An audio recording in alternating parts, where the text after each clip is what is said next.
Hello, everyone. As mentioned, I do practice in the area of foreclosures here in Alberta. Now, before I get started on my foreclosure aspect, I did have a couple of comments because there was a mention about how basically at this same time last year, there was an anticipation of a flood in the foreclosure market. And I mean, from my perspective, my firm's perspective, we were kind of expecting the same thing as well. In the end, I think it was a combination of patient lenders wanting to work with people. And then I think that probably the biggest contributing factor to it not being a flood probably had to do with court delays. There was a lot of court delays. There were a lot of wrinkles in trying to figure out moving basically to a strictly online system, an electronic filing system. And in Alberta, prior to COVID, neither of those two things existed. Now, I know we're a bit behind probably a court system like in British Columbia. We're definitely,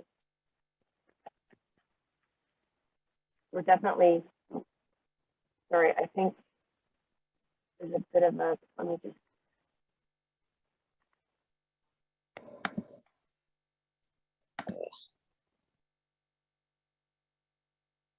Okay, I just want to make sure that this sounds better. Okay, sorry about that, guys. Let me back up a bit. In summary, that's my presentation for today. I'm just kidding. Basically, the reason why there wasn't necessarily a flood of foreclosures coming into 2021 after the 6-month basically moratorium was placed over COVID had to do with large court delays in terms of electronic filing systems, and then of course moving all of the court applications online. And in Alberta, we use the platform WebEx. In any event, we've seen the tricklings over 2021. We've still been quite busy, and so I'm just going to kind of briefly give you an overview of the foreclosure process and then sort of dial in on where you're probably most interested, which is how do I get my hands on bidding on a foreclosure property. So essentially, basically the basic steps of litigation are the lender makes a demand, files a statement of claim, serves the defendant. The defendant usually doesn't defend, so they're noted in default. The next natural step is that we get an appraisal on the property, and then we bring our first application. Now, what that first application depends on is whether it's an insured high ratio mortgage or whether it's a conventional mortgage. And typically, and also depends on, is the property underwater or is there equity in the property?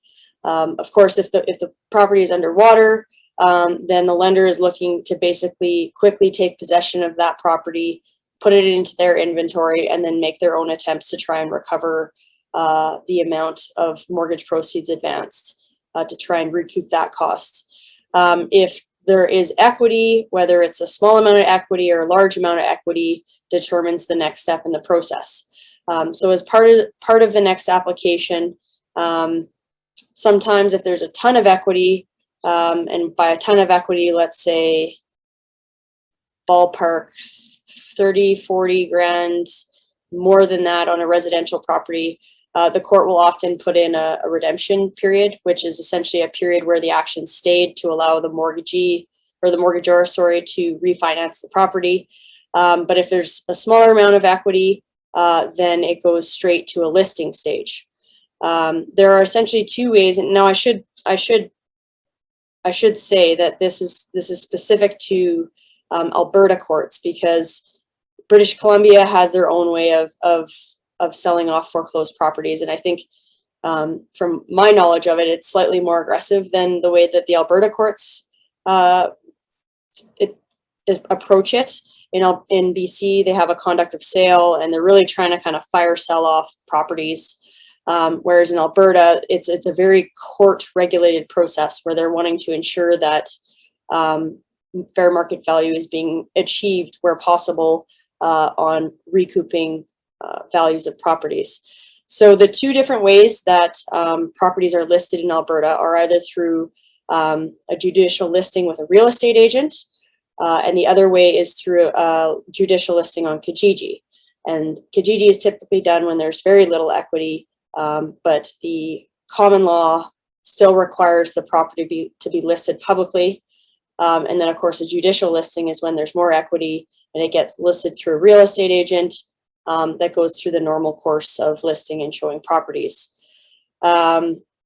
So all along the way, as mentioned, there is the court sets the price of the sale of the property, and that's established by the appraisal price, which of course comes forward with the fair market value. That's what the property is listed at. And so if it's listed with a real estate agent, then that's the listing price on MLS. If it's listed on Kijiji, the sort of sale price is listed at that affidavit of value price.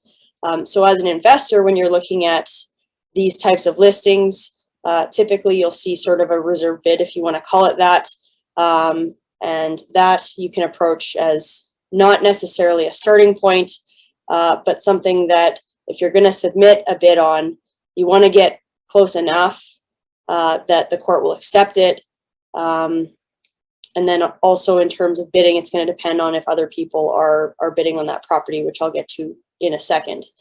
When you're dealing with a real estate agent, typically they'll give you a form of real estate purchase contract where the vendor will be the actual court, the Court of Queen's Bench, and then you'll submit a tender as the purchaser, or you can do a name or as appointee.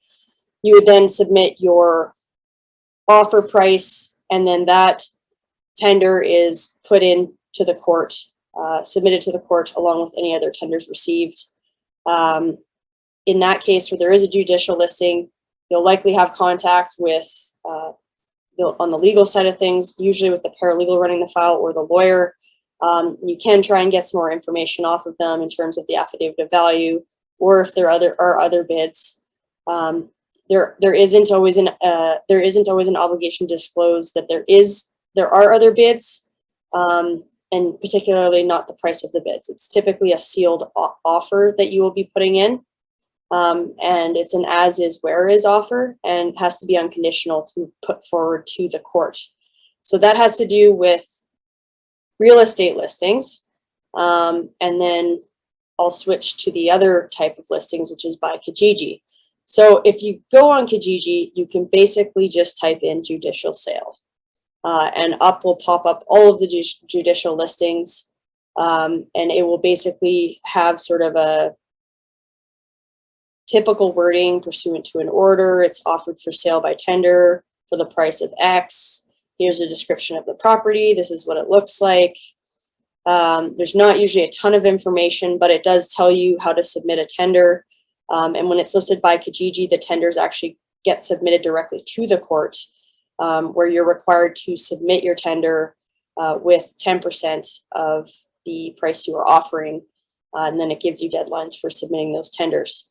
And so on the law side of things, when I'm preparing for my next application, which is usually to accept a tender, the people who have submitted tenders will be notified that an application is taking place to approve a tender. And so even with a judicial listing, you will be, if you put in a tender, you will be notified, yep, we're bringing forward these offers to the court.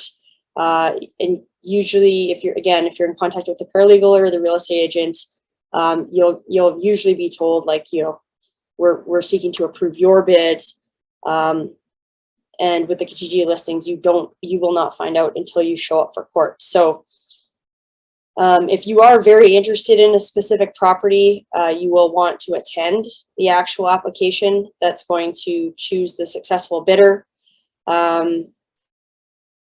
Again, in Alberta, we're on the WebEx platform.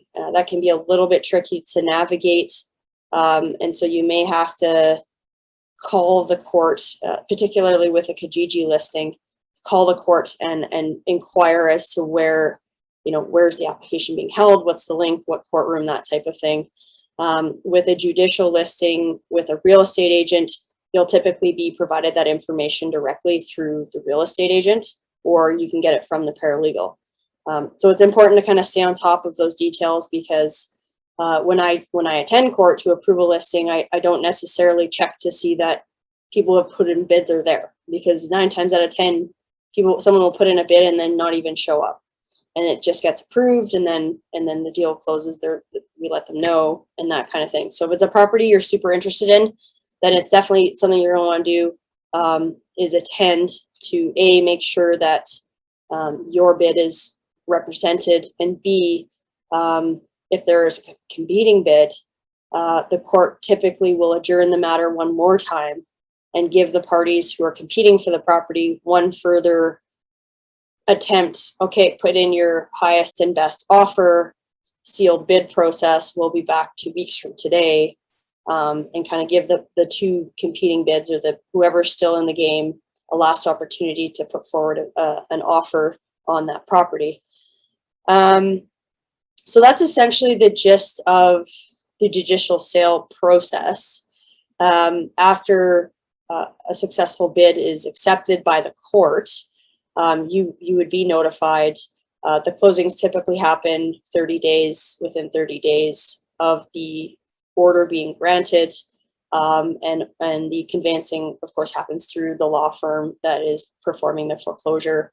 Of course, you have your own law firm as well as the purchaser. The other side of, I guess, foreclosures or properties that you can buy that don't go through the judicial listing and Kijiji listing process have to do with the inventory of properties that a lender may have. That's a little bit trickier to find out about, because, you know, a bank that's trying to make up the money from the mortgage, if there was a shortfall on a conventional mortgage, they're not going to want to advertise that, you know, hey, we've foreclosed on this property, and so, you know, we want you to buy it from us, and don't lowball us, and that kind of thing. And, you know, I've got to say, in all of my dealings with lenders, both private and, you know, even the big 5 financial institutions, is that they're not afraid to hold the line on that. Like, if they have a price in mind and they think a property is worth a certain price, they're not afraid to shoot you down with lowball offers. So when you're approaching private lenders or institutions, or you think it's a listing from an inventory, a foreclosure inventory that a lender owns now, keep that in mind. Like, typically, when we do get a lowball offer, it's like, yeah, no, like, see you later. So make sure that you're, you know, it is tempting to want to get the best value when you are putting down a bid, but keep in mind that you also don't necessarily want to shut the door, you know, if going forward in terms of trying to buy from the lender directly. See what other kinds of things. I mean, I guess on the lighter side of things, I've seen some really interesting things in the foreclosure process. I mean, now I didn't set out to be a foreclosure lawyer. This is just something that ended up happening. And it isn't always pleasant, but there are some sort of funny things that come up when you get pictures from a property manager who's just secured a property. For example, this one time, I got some pictures back from a property manager saying, you know, hey, you know, Danielle, we really got to deal with this. And I'm like, okay, let me look at the pictures. And it was a rural property, so it was a bit of a hobby farm property, and these people abandoned their property and left behind their donkey. And it was like, of course, you had to call animal control, but like, you don't expect to open up these pictures and like, oh, hey, there's a donkey that you now have to deal with on this foreclosed property. So, and another time, these people like kind of left a bunch of stuff behind, and on one of the things they left behind was like a mannequin with like a red dress and like a mask on it. And it was really creepy, but I just thought I would bring that up because, you know, we're getting close to Halloween. But some of the not so fortunate things we deal with are things like water and mold damage and that type of thing. And when those things do arise, there's usually an additional disclosure as part of the real estate purchase contract, so that you're aware that there is mold, or sometimes there's, you know, I don't see this as often now, but back in the day, you know, you have a house that's a grow up, you know, there might be a disclosure that, hey, this place was a grow up, so you are acquiring this knowing there could be some environmental residue and it's as is, whereas. And so that's, again, that's something you should keep in mind when you're investing in these properties. Not as much so when you're dealing with judicial listings, but if you're purchasing directly from a lender, you're going to be crossing off a lot of reps and warranties. So make sure you read that kind of stuff closely. And yeah, I mean, I think we'll see that things will probably remain pretty steady over the next short while. Court delays are a big one, like I said, here in Alberta. And yeah, I'm not sure if you guys have any questions. I know I'm a bit short in time, but last year when I made this presentation, I had a bunch of questions, so I invite you guys to bring those forward.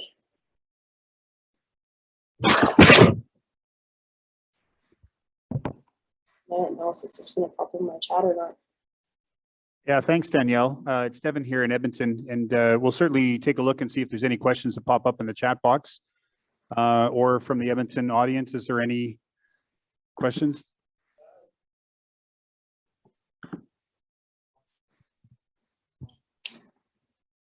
Okay, sorry, this is Alexis here over in Vancouver. I'll repeat the question. Just hang on a sec.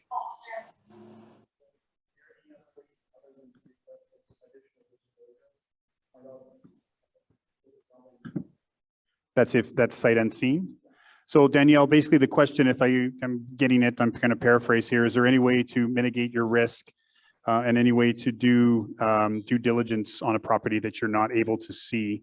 And sometimes we know that there's some foreclosure homes that whether there's tenants or the homeowner in there, they won't allow access to. Is there any suggestions there on how due diligence can be done? Well, I mean, typically when we're actually listing a property through a real estate agent, access has to be granted. And so you won't really run into that kind of problem when there's access issues, because if they're not cooperating, then a lender will typically apply for an order for vacant possession. And so when properties are listed with a real estate agent, that's not so much so a problem. The problem is likely going to come about when you're dealing with a Kijiji listing. And in that case, I think probably the best you could do is try and pull a copy of the affidavit of value from the court, do a court search, and get a copy of the affidavit of value, because that affidavit of value is going to typically, more times than not, show pictures of the interior of the house of whoever did the appraisal at the time. Will do interior pictures of the house and note any sort of major things that are, if there's flooding or stuff like that. And then of course pulling title. I mean, usually the judicial sale process blows things off of title, but you're always going to want to do that to make sure, if there are prior registrations, that you know what you're dealing with in that as well. That works. Okay. Yeah, we've got a nod. Thank you very much, Danielle. Any other questions from the Edmonton group or Alexis? Is there any Vancouver questions? Nobody? No, not on this side. You guys? Online?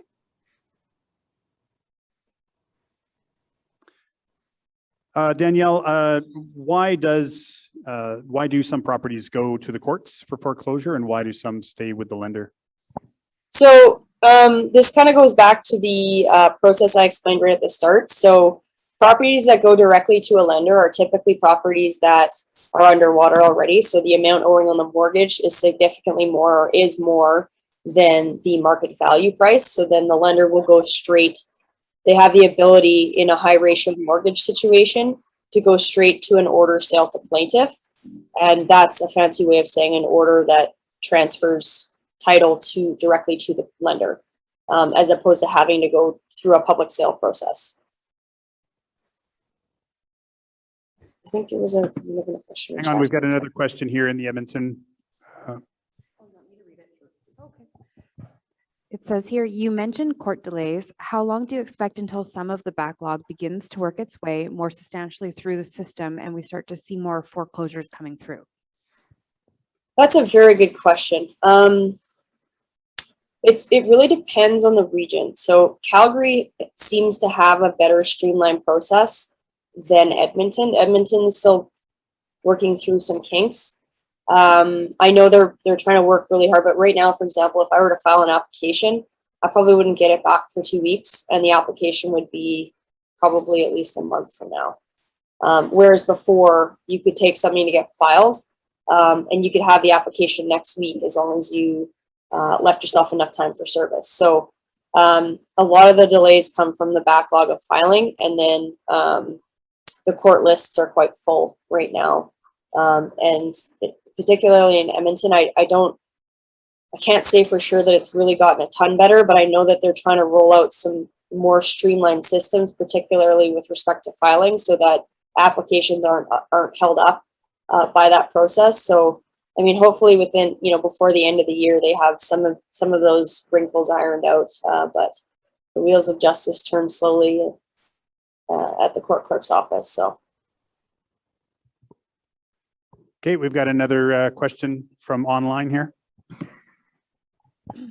Someone just asked if foreclosures are seasonal. Like, is there a specific time of the year that you see them most often? So we do see a rush of files when municipalities start calling in their tax debts and put tax notifications on title. The lenders get notified at that point, and so demands are made. Typically, lenders will pay whatever arrears are going on taxes, and then make the demand from the owner and go on from there. The foreclosure process commences, and that differs in every municipality. Like I know the city of Edmonton typically does notifications. I believe it's in September. Calgary usually does theirs in June. Edmonton does theirs twice a year, and that's when they put a tax notification on title. And basically say, if you don't pay your taxes by X date, we're going to put it up for public auction. And at that point, lenders panic and they're like, because taxes take priority to a mortgage, and so they'll panic, pay the taxes, and then the foreclosure process will start from there. That's great, Danielle. Thank you so much. I think that's all we have for questions. So really appreciate. How about a round of applause for Danielle?